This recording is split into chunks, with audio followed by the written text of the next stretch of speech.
well with Bill Riley. And Gary, if you could introduce our guest, that would be wonderful.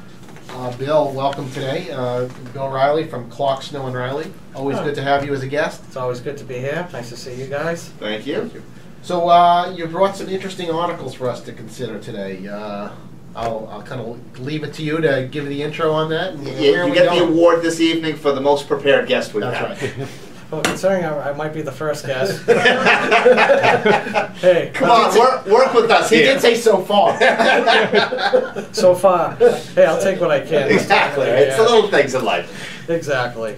No, I brought, I was flipping through some of the, news weeks and things like that, and I just thought some articles that would be interesting. And one that really struck me was like, manufacturing. You're hearing about how it's making a comeback in the United States, and we have several clients who are manufacturing, and it sounds great, but some of the obstacles that manufacturing has to go over, and one of them that really just kind of strikes at me is you always hear about unemployment rate being what it is, it's high, and yet for manufacturing, one of the items that the article from Business Week actually kind of get into is right now there's so many vacant manufacturing jobs, because manufacturing is kind of like, it's not like Cadillac, it's not your father's car anymore. Right. Manufacturing isn't what your father, your grandfather, or great-grandfather did anymore. So let me ask you, what do you think it would take to bring manufacturing back to the United States en masse? Obviously, we know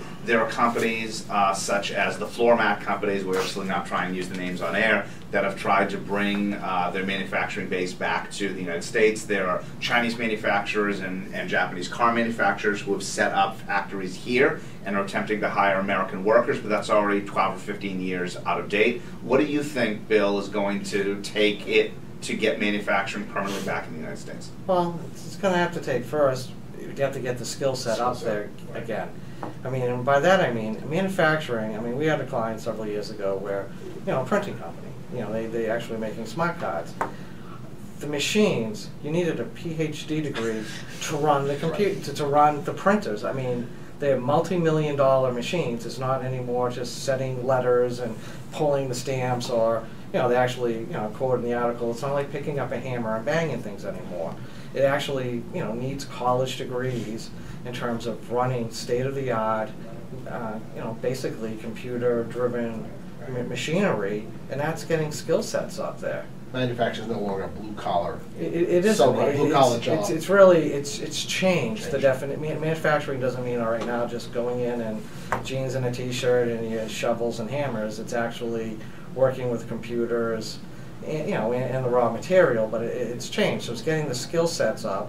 Well, it's also is R&D, being more aggressive and finding new ways to do things and getting new ways to promote. If you knew, Bill, that a company was manufacturing